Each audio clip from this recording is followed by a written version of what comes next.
We will start this Bible study. It is called the Tower of Babel.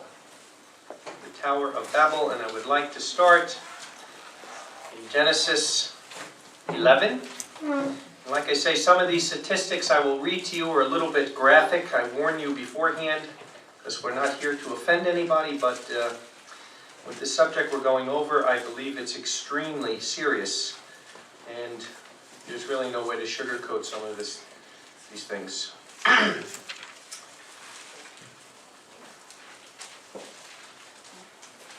Genesis 11, starting in verse 1. It says, "And the whole earth was of one lip and one speech. And it happened, as they traveled from the east, they found a level valley in the land of Shinar, and they lived there. And each one said to his neighbor, 'Come, let us make brick and burn them thoroughly.' And they had brick for stone, and they had asphalt for mortar. And they said, 'Come, let us build a city and a tower with its top, the heavens, and make a name for ourselves, that we not be scattered on the face of all the earth.' And Yahweh came down to see the city and the tower, which the sons of man had built. And Yahweh said, 'Behold, the people is one, and the lip one to all of them. And this they are beginning to do, and now all which they have determined to do will not be restrained from them. Come, let us go down and mix up their language, so that they cannot understand man's evil speech.' And Yahweh scattered them from there over the face of all the earth, and they ceased from building the city. On account of this, its name is called Babel, confusion, because Yahweh mixed up the speech of all the earth there. And Yahweh scattered them abroad from them on the face of all the earth." Boy, what an interesting story, huh? And certain things we learn there. Two very important things. The first thing we learn is that when mankind is united in speech and purpose, to Yahweh it's called an evil thing. You know, what's so evil about what they did? Didn't say their intent, didn't really say why they were doing it, or anything bad that really came out of it as we're reading. But to Yahweh, when mankind is united in speech and purpose, it's called an evil thing. Excuse me. Technology will always be used for an evil purpose. I think we know that by now. We're living in the biggest technological explosion in the history of mankind. Basically, mankind lived 5,900 and some odd years the same way, with the wheel, the horse and buggy. Simple people. In the last 50 to 100 years, there's been an explosion, and now technology is doubling about every 18 months or less in the world. Albert Einstein said, and I quote, "I don't know what weapons World War III will be fought with, but World War IV will be fought with sticks and stones." He actually said if he would have known that this great technology, this great experiment, this great thing that he discovered with the splitting of the atom was going to be used to make weapons that can destroy every man, woman, and child from the planet, he would have never used it, would have never discovered it, would have never did what he did. The second thing we learn from Genesis 11 is that when a universal human effort is coordinated, Yahweh calls it Babel, confusion. When a universal human effort is coordinated, Yahweh calls it Babylon, confusion. The word picture, I've said this before, for Babylon, Babel, is when there are two heads of the family. When there are two heads of the family, that's literally what Babylon, confusion is. We know that's the biggest problem in the USA today. We talked about that this afternoon. I'm not really going to hit too much on that tonight. And in the Yahweh family, this is speaking about mankind having his own plan apart from Yahweh's. And that's really what the problem is here. I mean, if you read between the lines, Yahweh set certain parameters. He said certain things in the Garden of Eden. He said certain things in creation. But mankind felt he knew better. Mankind was trying to make his own plan apart from Yahweh's. Same way the New World Order is. We can come to universal peace. Give man enough time and he will solve all of his problems. Apart from Yahweh, we don't really need him, because we're basically good people that do bad things. And the Bible tells us it's the total opposite. We're evil people, our intent is evil, and everything about us is evil. But at times we happen to do some good things. Genesis 1:28. Genesis 1:28. Let's look at the beginning, what led up to this. Genesis 1:28. And Elohim blessed them. And Elohim said to them, be fruitful and multiply and fill the earth, and subdue it, and rule over the fish of the sea, the birds of the heaven, and the beasts, and all the beasts creeping on the earth. Adam is told to bear fruit for the kingdom. Exactly what Yeshua said. Like I said, I did that message last year on the purpose of man. And if you parallel the Genesis account of Adam's creation, and you parallel Yeshua coming to the earth in his ministry, and what was told to Adam in his job, and what was told Yeshua to his disciples, it's exactly the same thing. Bearing fruit and multiplying. You know, that's what it is. It's bearing fruit and multiplying. Now, we know Adam failed miserably. And what happened? Like I say, Adam did not lose a religion. Adam lost a kingdom. Adam abdicated his kingdom that was given. We just see he was given dominion. He was given rulership, not ownership. Rulership, not ownership. But he was given dominion over the earth. Yahweh was colonizing the earth. What is the prayer that Yeshua told the people to pray? Our Father who art in heaven, hallowed be thy name. Thy kingdom come, thy will be done on earth as it is in heaven. Kingdom's perfect in heaven. There's no problems in heaven right now. Problems are down here on earth. Because Yahweh was trying to colonize the earth as it is in heaven. And Adam abdicated his position, and Satan was very, very quick to fill the void, so to speak, and come in and take it up. Genesis 4:26. Let's see the progression now. By Adam's failure, and him failing to come out to mankind and bringing the instruction of Yahweh, what was the result of that? Genesis 4:26. And a son was also born to Seth, and he called his name Enos. Then it was began to call on the name of Yahweh. Then it was began to call on the name of Yahweh. And if you look that word up, to call, it literally means to curse. It means to curse. People were not praying to Yahweh. They were not worshiping Yahweh. By Genesis 4, people are already knowing the name of Yahweh, but cursing the name of Yahweh. When there's absence of the right knowledge, the human nature that we have will automatically bring evil in very, very quickly. Very, very quickly. You could look in the world today, you could see the same thing. Look at areas where the word of Yahweh is completely void.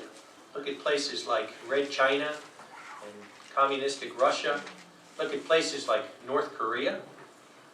You know, it's absolutely amazing. You know, in North Korea, these people are so blinded, they don't have any link to the outside world, that they actually did a survey there. BBC went there and they asked the North Korean people, beside Kim Jong-il, who they think is some kind of deity, they think he's some kind of Elohim, who would you consider a great leader?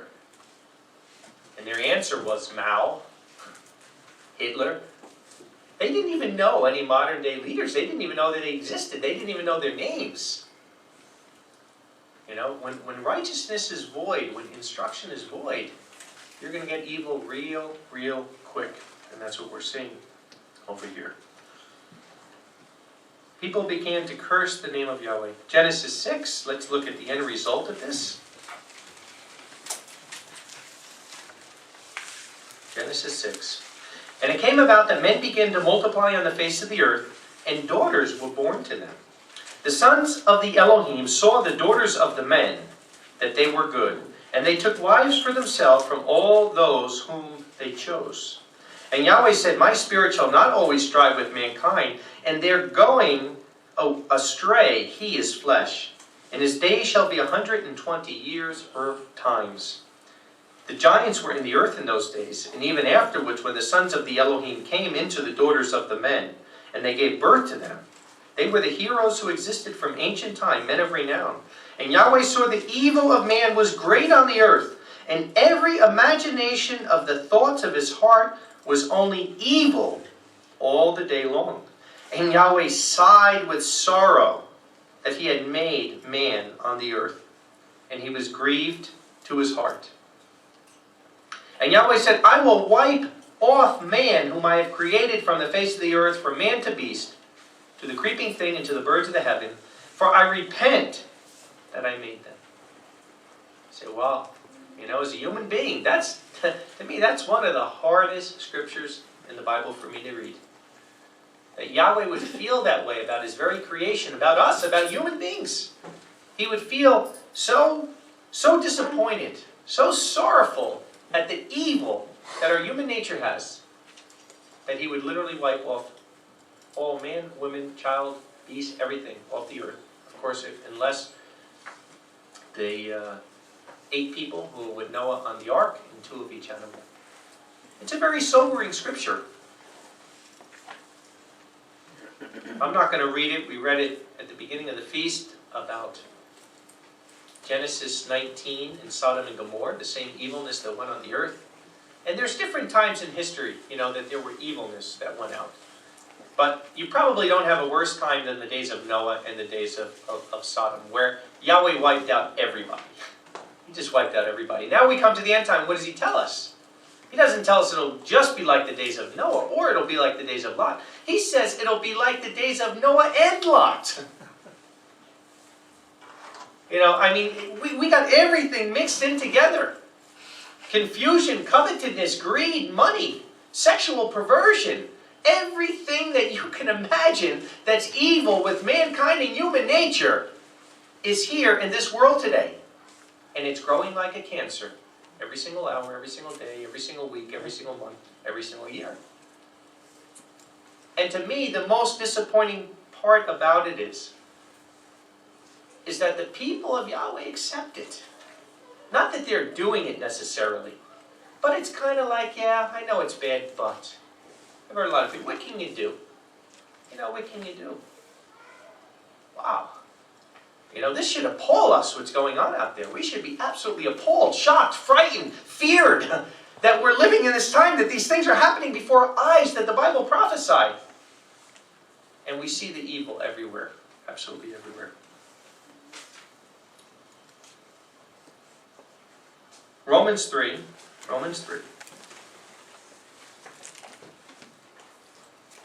With all the knowledge, with all the blessings, with all the finances, with everything that mankind has today, all the conveniences, all the technology.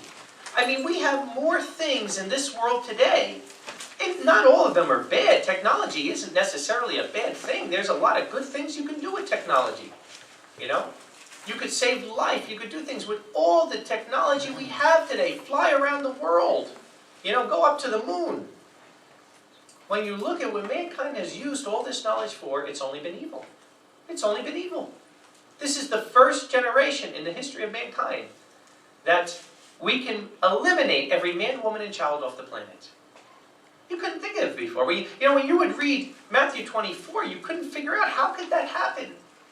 Everyone can't stab everyone and kill them.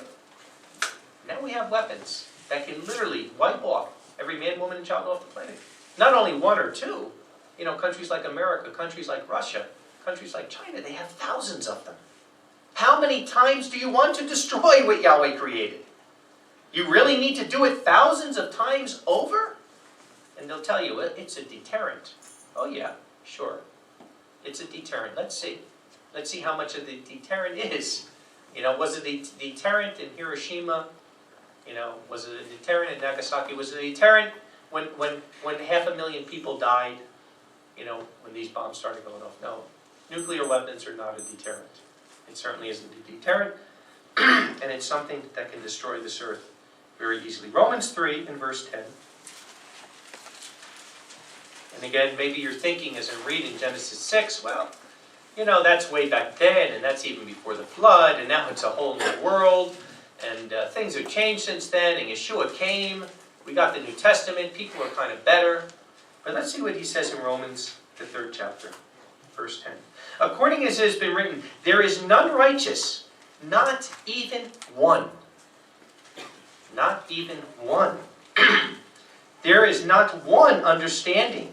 There is not one seeking Yahweh. Not one. All turned away. They became worthless together. Not one is doing goodness, not so much as one. Their throat is a tomb being opened. They use deceit with their tongues. The poison of asps is under their lips, whose mouth is full of cursing and bitterness. Their feet are swift to shed blood. Ruin and misery are in their way, and they did not know a way of peace. There is no fear of Yahweh before their eyes. And I think that's the biggest problem we see. There's no fear of Yahweh. There just is no fear of Yahweh. People don't fear to disobey. People don't fear to go their own way. People don't fear to do their own thing on the Sabbath or whatever it is. There's just no fear of Yahweh out there. And verse 23 says, for all have sinned and fall short of the glory of Yahweh. So that means all of us have a long way to go. Every single one of us. We can't sit here and be pious, because, wow, I believe in the commandments and I keep the name Yahweh. Because when I read this, and it says there's not one, that includes me. That includes me. All of us. Absolutely all of us. Mankind is evil and wicked. He lies. He gossips. He's self-motivated. He's greedy. And then the worst sickening thing to Yahweh is he justifies himself. And all of us do it all the time. All of us do it all the time. We want to justify ourselves. Why we gossip, why we lie, why we malign, why we're the way we are. And that's the worst thing we could do. Why not just admit it? Why not just admit our state? And that's the first sign of repentance. It's the first sign to change. We have to admit it. Just like you go to AAA, what do they call it, the 12-step program? First thing is admittance. If you don't admit it, you'll never get to repentance. You've got to admit your state before you can move. And not justify yourself. Luke 17 tells us about this generation that we're in.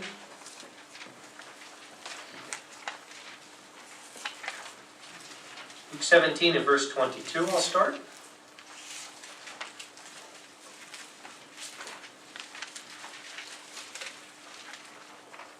And he said to the disciples, days will come when you will long to see one of the days of the Son of Man, and you will not see. And they will say to you, lo here, or lo there. Do not go away nor follow. As for flashes lightning from heaven, and all that is under heaven is lit, such will be the Son of Man in his day. But first it is necessary that he suffer many things and be rejected by that generation. You ever read that in context? What generation is he talking about? He's not talking about the generation when he lived 2,000 years ago. Luke 17, as you'll see as I go on here, because the very next thing says, as it was in the days of Noah, so will be in the days of the Son of Man. He's talking about our generation. So it's scary enough to see how wicked mankind has got. It's scary enough to see how all this technology is being used for evil. It's scary enough to see how much we're all hypocrites. But it's scarier to think. But first it is necessary that he suffer many things and be rejected by that generation. That this whole generation before the end will actually reject Yeshua. You don't think it can happen? How many messianics out there are already denying his deity? Denying he pre-existed. And people meet with them. People let them into their congregations. People welcome them. Man, you deny my Messiah, you get out. It's that simple. I don't care what you think about, write me on the internet. Do whatever you want to do. You deny the person who died for me, you have no place in this room. And I'm not afraid or ashamed to say it. It's that simple. When are we going to stand up for truth? When are we going to stop being cowards and sitting back? Deal with ourselves first and then deal with the problems that are here. Too much of this we're allowing into our midst, into our lives, into our congregations. And many people are living double lives. And you know it. You know it. You know it's true. So many people are living double lives. More than we even know. As it was in the days of Noah, so it will be in the days of the Son of Man. They were eating, drinking, marrying, giving in marriage. Same as we see today. Until the day Noah went into the ark, and the flood came and destroyed all. And likewise, as it was in the days of Lot, they were eating, drinking, buying, selling, planting, building. But on the day Lot went out from Sodom, Yahweh rained down fire and brimstone from the heaven and destroyed all of them. And you'll see it. You're going to see it. The remains of that. In a few days, you will actually witness it. and still see the sulfur balls that are still there today. According to those things, it will be in the day the Son of Man is revealed. Same thing we're seeing. In that day, he who is on the housetop, let him not go down to take his goods from the house. And likewise, he in the field, let him return to the things behind. It's going to happen quick. Boom, like that. One day, the party is going on, and the next day, it's all crumbling down. Remember Lot's wife. Remember Lot's wife. Whoever seeks to save his life, he will lose it. And whoever will lose it, he will preserve it. And I wonder, do you believe this? Do you believe what I'm saying here? Do you believe we're in the end time? And do you believe that this will happen exactly? If you do, why are you trying to preserve your life? Why do we have 10 different insurances? Why? Why are we always working on preserving? Yeshua told us that unless you forsake everything, you could not be my disciple.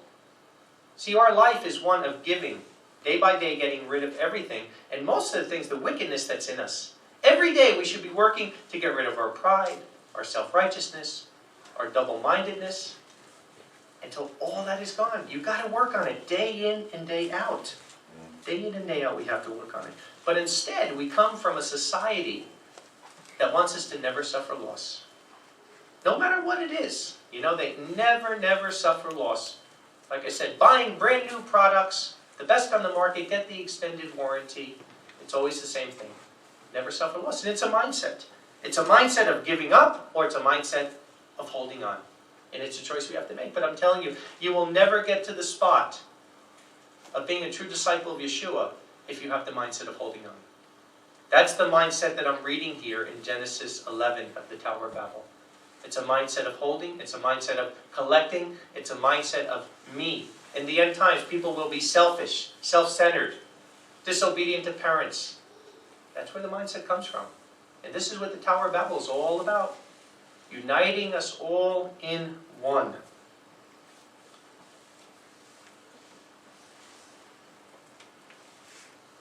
It used to be each person, grew their own food, provided their own substance.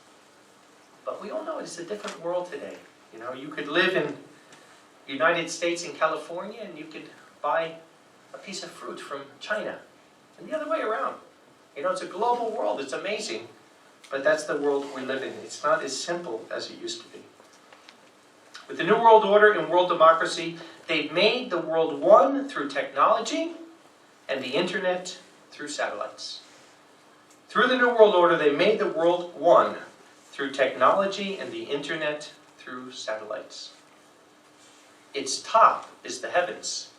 Let us build a tower, and its top is the heavens. That's where the satellites go. That's where they are. That's how everybody is connected. That's why I say, be careful. Be careful. I'm going to read you some things tonight about TV and this internet. Be careful.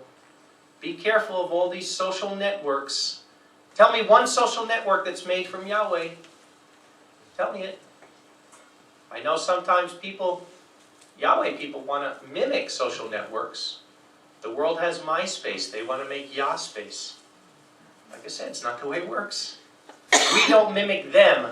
They should be coming to us. That's the way it is.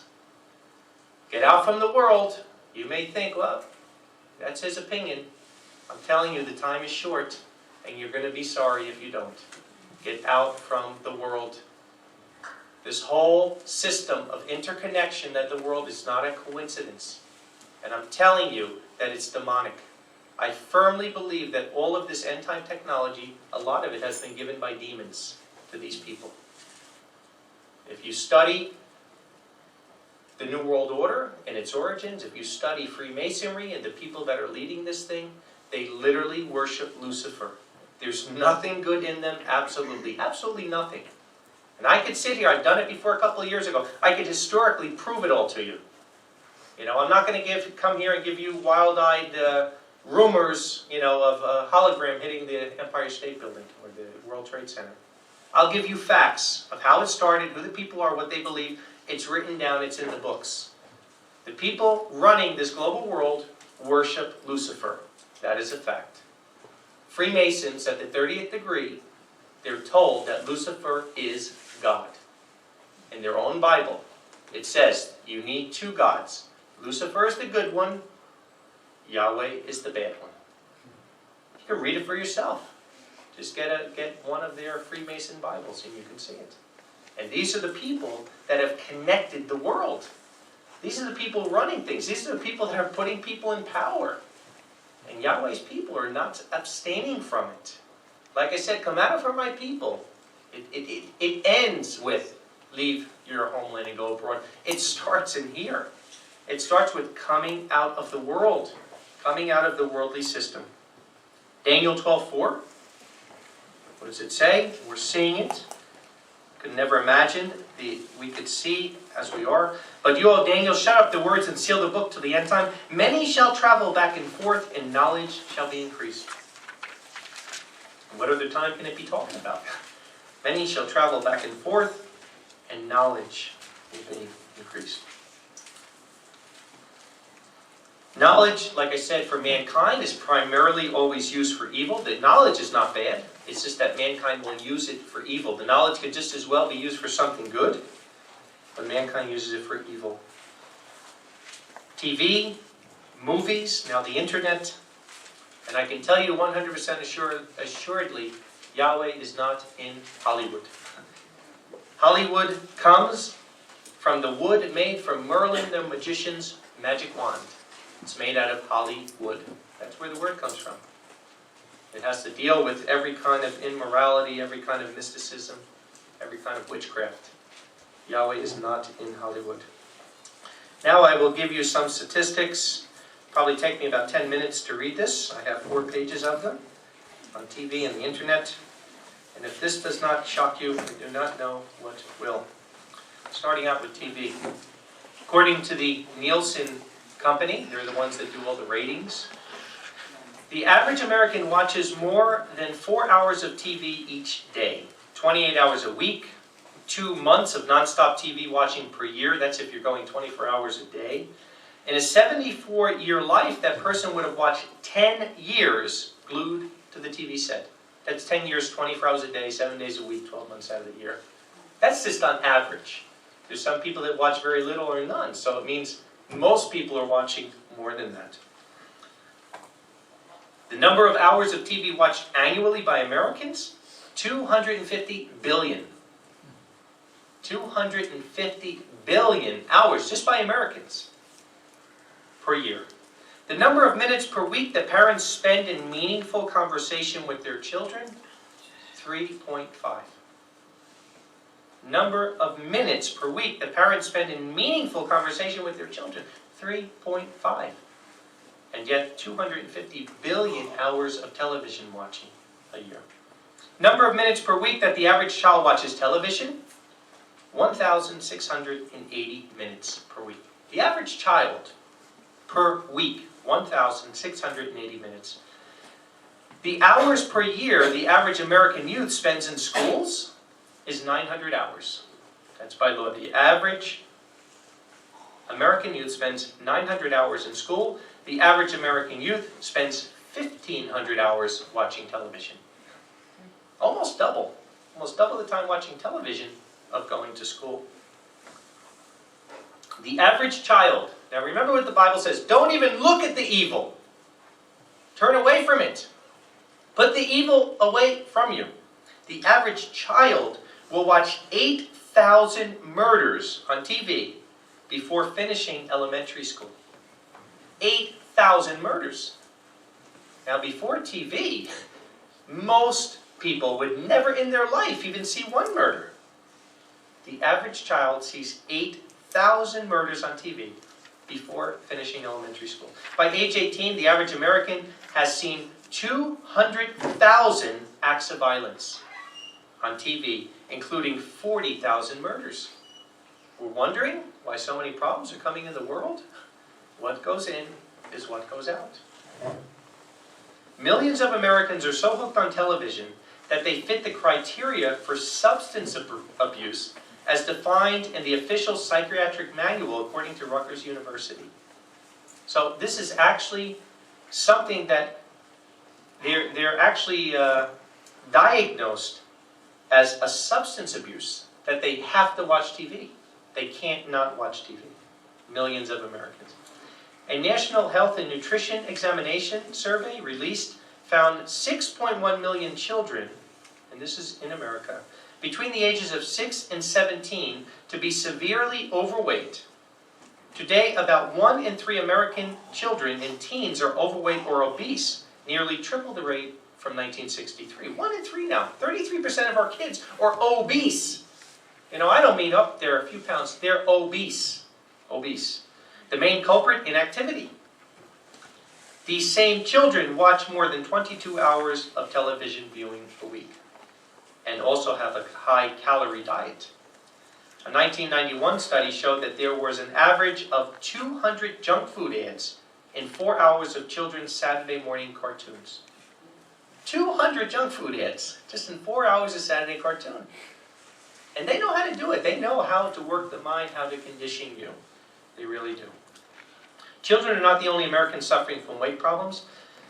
1/3 of American adults are overweight. According to an American Journal of Public Health study, an adult who watches 3 hours of TV a day or more is far likely to be obese than an adult who watches less than 1 hour. That's not too hard to understand. Now, let's move on to the internet a little bit and television connected with it. There are more than 2 million pornographic websites. 2 million! 2 million pornographic websites. Hollywood currently releases 11,000 adult movies per year, pornographic movies. More than 20 times the mainstream movie production. So this is Hollywood. 20 times more pornography movies than regular movies. What does that tell you? You think they're out there doing this for volunteer work? It's all money. It's money. So if they're producing this, that means people are watching it. 55% of movies rented in hotels in 2005 were pornographic. 55%.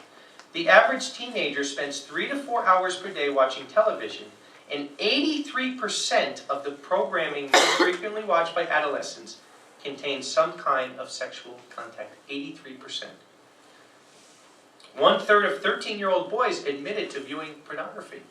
13, 1/3. Last year, Comcast, they're the largest cable company in America, pulled in $50 million from adult programming, pornography. All the nation's top cable operators, from Time Warner to Cablevision, distribute sexually explicit material to their subscribers. DirecTV, I think everybody knows what that is, made over $500 million on pornography. It's more than what all their overall profit is in all the rest of their business.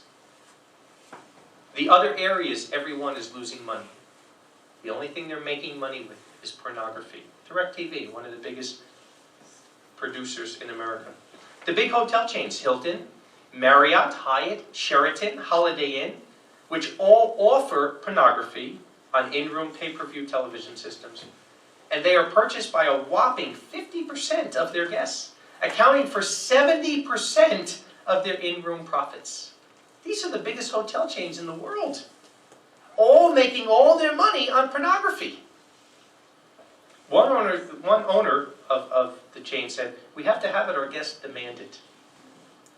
87% of university students are having sex over webcams, instant messenger, or the telephone. 87%. 45% of adults believe there's nothing wrong with pornography. That's about half the people. 1 in 2 don't even see that there's a problem with it. April 6, 2007, 70% of Christians admitted to struggling with pornography in their daily lives. 70% of Christians. This comes from a poll from CNN. A 1996 Promise Keepers, everybody know who Promise Keepers are? Survey at one of their stadium events revealed that over 53% of the men in attendance were involved with pornography within 1 week of attending that event. Pastors.com website are leaders in the so-called Christian world. They conducted a survey on pornography of 1,351 pastors. 64% of the pastors had viewed internet pornography within the year, and 40% had visited in the last 30 days. In a survey of 500 Christian men at a men's retreat, over 90% admitted they were feeling disconnected from Elohim because of lust, Pornography or fantasy had gained a foothold in their lives. 90%. At $13.3 billion, the 2007 revenues of the sex and pornography industry in the United States were bigger than the NFL, the NBA, and Major League Baseball combined. Combined. Worldwide sex industry sales for 2007 were reported at $97 billion. To put this in perspective, Microsoft, the biggest company in the world, the biggest company that is on the Dow Jones, the biggest company that every computer goes by, their revenue was $44 billion. Half of what pornography was. Microsoft. I'm telling you, there is an epidemic, there is a problem, and nobody is facing it. 60% of all websites visited are sexual in nature. Comes from MSNBC survey. Then they did a survey of the most searched for subjects on the internet. You know, you have that little box and you search for it. Here are the 5 top searches worldwide on the internet. First one is sex-related and pornography. Top search of going. Second one is Hollywood stars. The third one is video games. The fourth one is music. The fifth one is personals finding partners. The sexual and pornography is more than the other 4 combined. Don't tell me the internet is not that bad. Don't tell me it hasn't affected our society. You know what? I'd rather not have email. I'd rather not have whatever benefit I'm getting out of it than see millions and billions of people that are going to lose their eternal life over this trash. It is that bad. It is that bad. And it grieves me that the people of Yahweh are not dealing with it. Instead of dealing with it, they're joining it. All these social networks are not from Yahweh. The internet and what Satan has set up to grab people into pornography. And don't think it's just men, as you'll see here. Because just as many women are addicted to it as men are. It is an epidemic. It is an epidemic in the West, and it's an epidemic worldwide. A 2000 MSNBC.com survey found that as many as 80% of visitors to sex sites were spending so much time tracking down sex on the computer that they were putting their real-life relationships and jobs at risk. Until, and listen to this, until they discovered cyber sex, most of these people had no problem with sexual addiction. None. Satan knows that. He knows human nature. He knows how to get to people. What do you think it is? You can innocently be going on Yahoo, checking your email. And all of these kind of ads come up. All of these things come up. Because Satan knows exactly how to get you. Every second, listen to this, every second, $3,075 is being spent on pornography. Every second. 28,258 internet viewers are viewing pornography every second. 372 new internet users are typing adult search terms into search engines every second. New ones. And every 39 minutes, a new pornographic video is being made in the United States. Every 39 minutes. This comes from Internet Filter Review, 2006. 79% of youth are exposed to sexual explicit internet material by unwanted exposure to pornography accidentally in the home. 79%. Kids. These are our kids. These are 13-year-old, 12-year-old, 14 years old that are innocently going on the computer to do homework and coming up with pornography because that's the way they have it set up. According to IDC, a technology research firm, by the end of 2004, approximately 21 million 5 to 19-year-olds had wireless phones. Why do you kids need phones? Why? I look around, no matter where I go, it's Israel, it's Cyprus, it's America, it's everywhere. Why on earth do kids 10 and 12 and 14 need telephones? Texting, texting, texting, texting, day and night, day and night. It's sickening. It's absolutely sickening. And you're wondering why we're losing our kids. You really wonder it. I mean, I wonder what is going on in the minds of the parents. Children should not have cell phones. They don't need them. Especially now, it's not just a phone. Maybe if it was just a phone, that's one thing. Now the next thing, you think Satan is stupid? No. Now those phones, or whatever you want to call them, whatever names they come up with, Black Bear and all this other stuff, they all have all this internet stuff on it. You can get everything now. So now, it used to be, you had to go to the movie theater. And then it was, in your house, maybe on Saturday evenings at midnight. But as Satan keeps going on, now it's not only on your computer 24 hours a day, it's hooked to your cell phone, and you can take it everywhere you go, 24 hours a day, 7 days a week. And these kids are doing it. Most teenagers are doing it. They're hooked on it. They're addicted to it, and it's sickening, it's sin, and it's leading them into more and more unrighteousness. Amen. Try to tell me what righteousness is in all this garbage in these cell phones. Is Yahweh's word coming through it? Are they getting calls from their friends with the word of Yahweh? No way. No way. It's all worldly stuff. Texting this. Good life, party tonight, everything else. Adult content on mobile telephones and other portable devices is anticipated to hit $1 billion during 2005. It's way over that by now.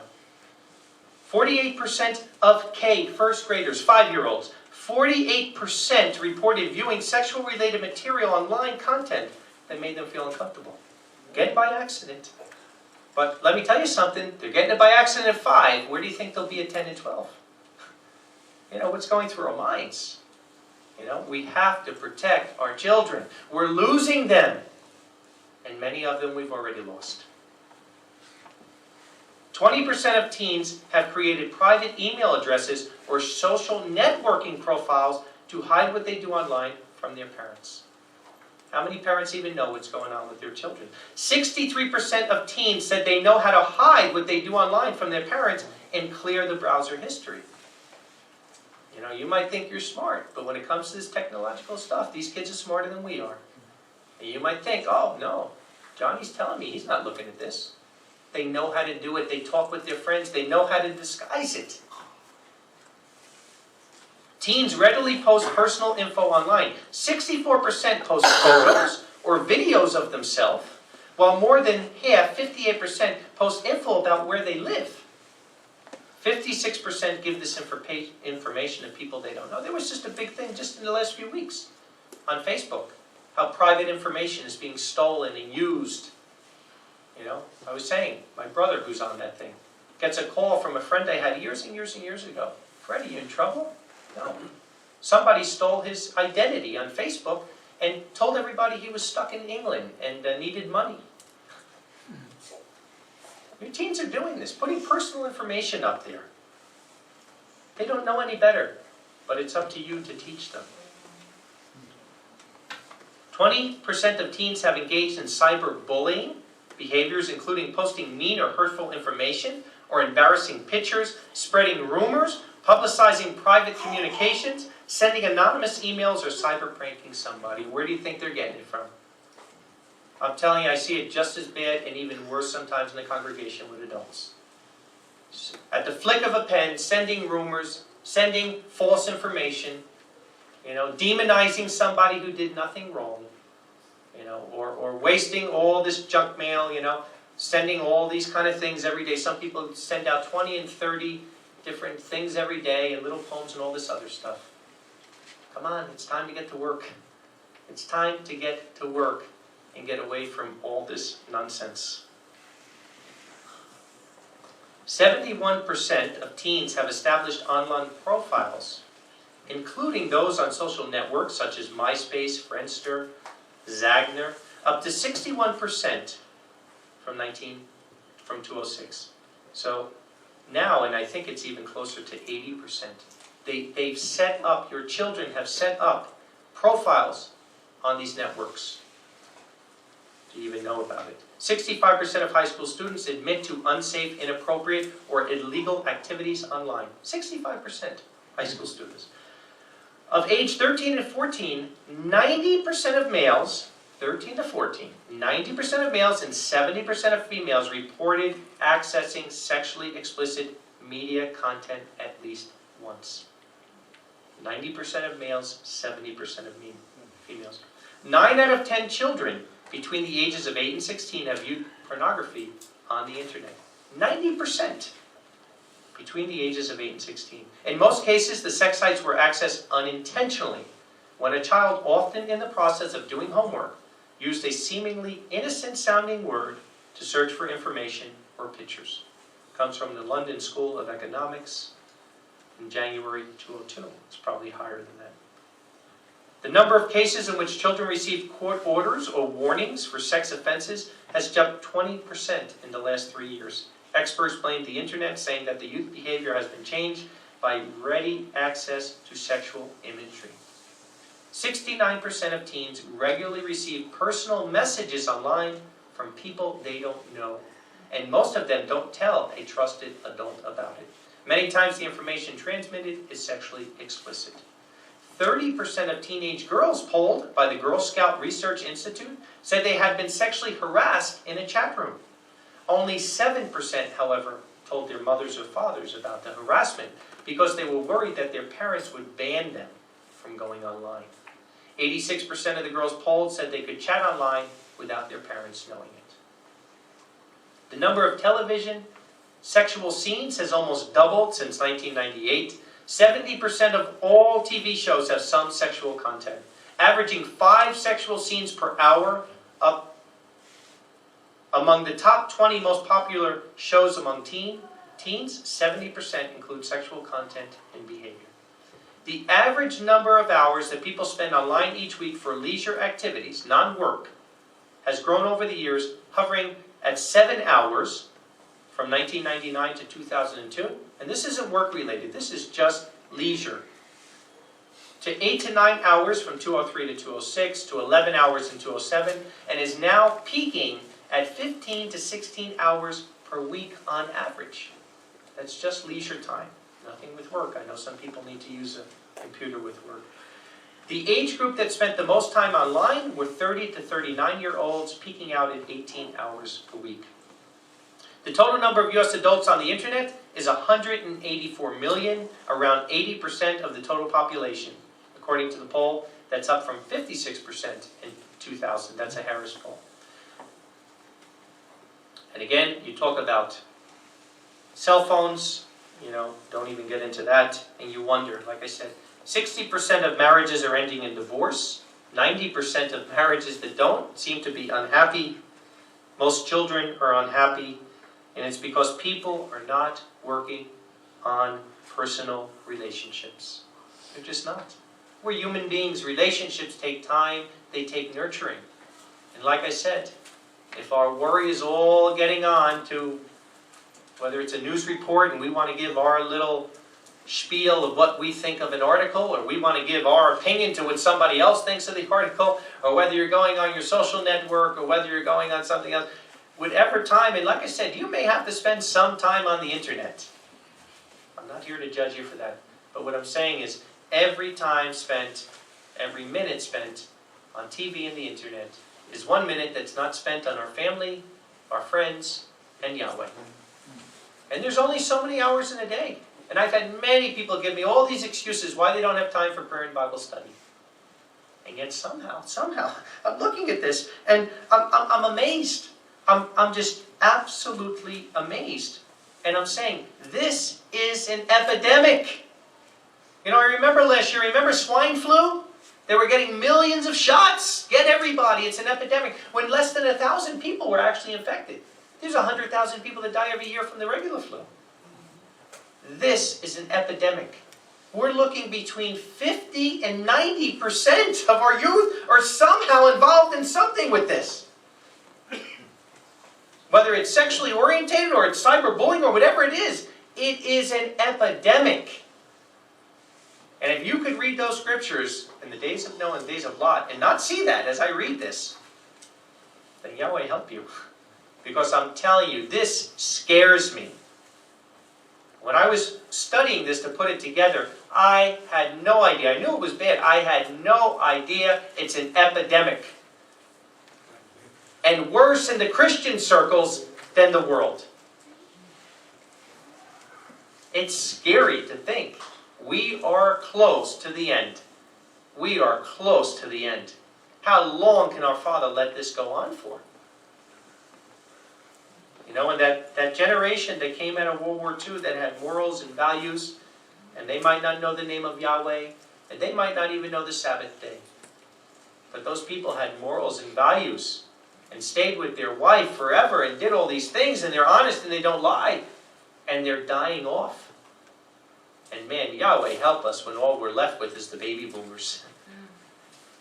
Because from then on, it is just, it ain't a lot to look forward to. Because the younger generation has not been taught. It is an epidemic. It's an absolute epidemic. Are you pulling people out of the world, or are they pulling you back? That's what you have to ask yourself. Why, as people of Yahweh, why would we be imitating Satan's devices? Why would we want any part of it? What would be the purpose of it? Babylon and world democracy are brainwashing and conditioning people through exploiting them through TV and internet. I don't think it's true. Commercials do it all the time.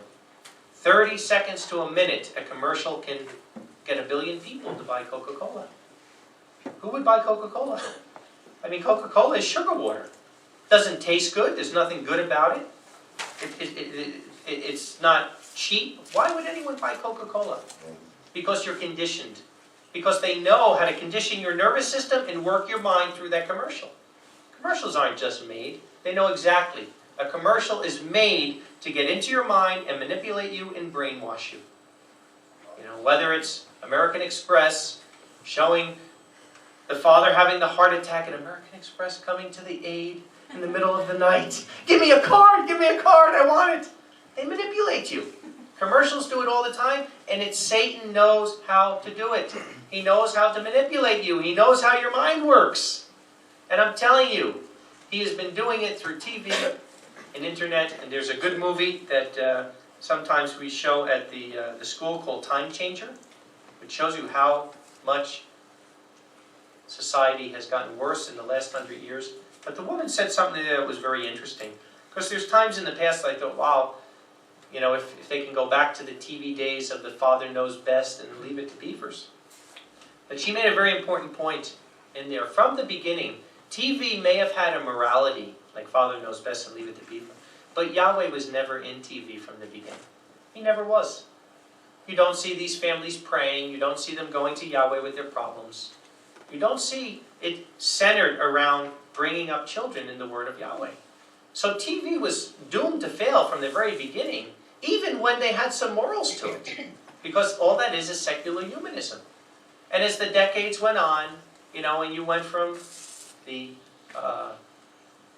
Father Knows Best to the Al Bundys to who knows what they have today. I haven't watched modern TV in probably close to 30 years now.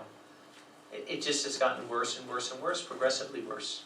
Where they bring their morality to people and water down your brain to accept homosexuality and every other thing. And say, well, just don't judge. Just don't judge.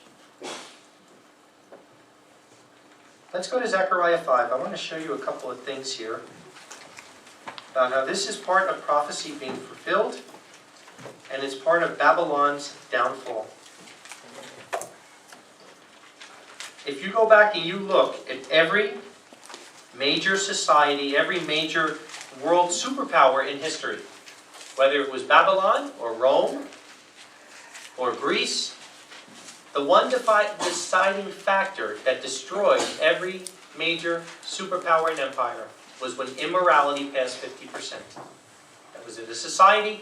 There is not a society in the history of man where morality passed 50% that they lasted more than one generation. And like I said, we're at now an immorality rate of anywhere from 70 to 90%, somewhere around that, when you look at it. And we're certainly not training the next generation to overcome that. When you look at these statistics, it's just shocking to think that our kids are already been, our children have already been overtaken. But Zechariah 5 is very interesting. It's a prophecy about Babylon. And it says, and again I lifted up my eyes and looked, and behold, a flying scroll. And he said to me, what do you see? And I answered, I see a flying scroll. Its length is 20 cubits, and its width 10 cubits. Do you know that that is exactly the size of the satellites that go up in the sky that are used for the TV and the internet? Exactly the same size. Remember, they built the tower with its top the heavens. And I firmly believe this is talking about satellites. And he said to me, this is the curse that goes forth over the face of all the earth. And I am telling you, the worst curse that ever came to mankind is satellite. It is the worst curse that ever came to mankind. For from now on, everyone who steals shall be cut off according to it, and everyone who swears from now on, he shall be cut off according to it.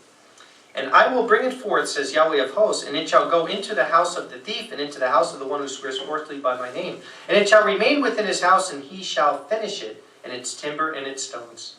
Then the angel who was speaking with me went out and said to me, now lift up your eyes and see what this is that goes forth. And I said, what is it? And he said, this is the ephah that goes forth. And he said, this is their form in all the earth. And behold, a lead cover was lifted up, and a woman was sitting in the middle of the ephah. And he said, this is wickedness. And he threw her into the midst of the ephah, and he threw the lead stone over its opening. And I lifted up my eyes, and I looked, and behold, two women came out. Double wickedness. And the wind was in their wings, and they had wings like the wings of a stork, and they lifted up the ephah from between the earth and the heavens. Where do those satellites sit? Between the earth and the heavens? Between the earth and the heavens. Remember, Babylon is when there's two heads of the family. Babylon is about double punishment, double rebellion. One woman goes in, two women comes out. It's not just like the days of Noah. It's like the days of Noah and the days of Sodom and Gomorrah. Everything you see with Babylon is double because the wickedness is double, just like it says here. And I said to the angel who was speaking with me, where are you going with the ephah? And he said to me, to build a house for it in the land of Shinar. Where is that? Babylon. And it shall be erected and set there on its own base. Very interesting. Do you know that before America went into Iraq in 2003, that Iraq was the only area in the world that did not have satellite? One of the first things they did when America overtook Iraq and set up their base there, they sent the last satellite up in the sky, so now everywhere in the earth is one there. Exactly like the scripture says. Exactly like the scripture says. Very interesting when you're looking at this aspect of double rebellion, double punishment, double woman in here, like it says in Babylon. 1973, what did America build? Downtown New York City. Twin Towers. The Twin Towers. At that time, they were the two tallest towers in the world. With their top, the heavens. What was on the very top of the Twin Towers? The antennas for the satellite. All the cell phones, everything. At that time, I worked. In New York, I had Motorola phones because I had a courier service. And all of our signals came from the top of the Twin Towers. Not one building was built in Babylon. Two buildings were built in Babylon. Double evil, double punishment. I'm telling you, as evil as some of these other societies were, nothing has remotely touched the evil that we have in the world today. And not that our human nature is any worse than theirs. We just have a greater avenue to bring the evil. They didn't have that avenue. They didn't have an avenue. Did Satan ever before have an avenue where he can get the evil into everyone's life 24 hours a day, 7 days a week? It wasn't there. It wasn't available because it wasn't Yahweh's timing yet. So Yahweh held back from allowing all this technology to come. But he knew how long it would last. All he had to do was open up the floodgates, let it in. He knew exactly how long it would be before we destroy ourselves with it. And like I said, internet could be the greatest thing in the world if it was used for the word of Yahweh. TV could be the greatest thing in the world if it was used for the word of Yahweh. But human nature is human nature, and it's not being used for the word of Yahweh. Very little. I wouldn't say not at all. I'm saying overall it's not. Overall it has been the worst curse to come on mankind. It is the very thing that's bringing the end time. Jeremiah 50.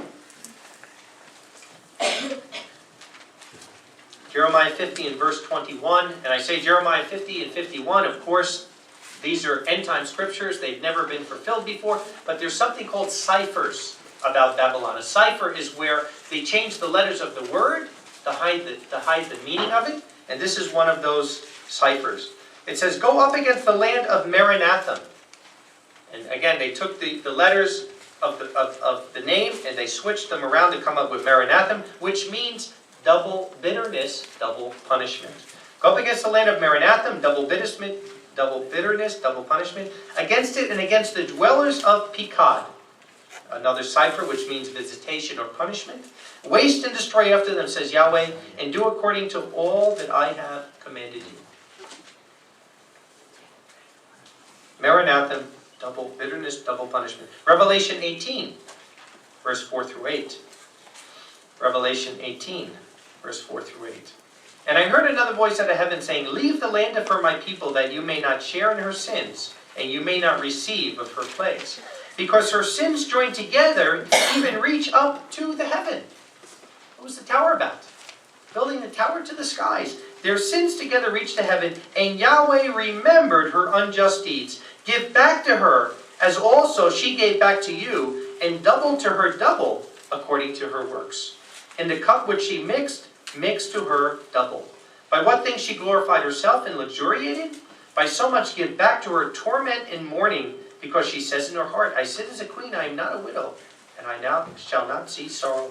Because of this, in one day her plague shall come, death and mourning and famine, and she will be consumed with fire, for Yahweh judging her is strong. Very clear. Double punishment is coming because there's a double wickedness in these satellites, the TV and the internet, a double wickedness that the world has never seen before. Isaiah 30 and verse 25. I honestly believe that the falling of the Twin Towers was literally the sign of the beginning of the end for Babylon. The beginning of the end of Babylon. Isaiah 30 and verse 25. It says, and on every high mountain and on every high hill shall be rivulets lifted up, streams of water, in a great day, in a day of great slaying, when towers fall. When towers fall. Zephaniah 3 in verse 6. Yahweh's judgment. And again, you'll see as I read the rest of this is clearly end time. Zephaniah 3 and verse 6. I have cut off nations. Their towers are ruined. I made their streets waste, so that none passes by. Their cities are laid waste, without a man, from there being not one living there. Their towers are laid waste. Their cities are ruined. Yahweh's judgment is coming. There's no way that our Heavenly Father is going to allow this epidemic to go on much longer. And the only thing we can do is abstain from it. Do everything in our power to abstain from it. Zephaniah 3, and I'll read verse 8 through 20. And think about what we read in the very beginning with Genesis 11, when all the language of the people was one, Yahweh called it evil. But listen what he says here in Zephaniah 3:8. It says, therefore wait for me, declares Yahweh, for the day I rise up to the prey. For my judgment is to gather the nations, for me to gather the kingdoms, to pour my fury out on them, all my hot anger. For all the earth shall be burned up with the fire of my jealousy. For then I will give a clear lip to all the people, a pure speech, a clear lip. See, mankind idea of a pure lip is what I just read 4 pages of that sickens me to my stomach that I even have to read this to you. That's mankind's way of one language. You know, the internet is one language. That's the universal language. Every single nation on the earth has learned computer language and English through that. And there is a universal language like the Tower of Babel. And it is the internet, which is only used for defilement. But he says, in that day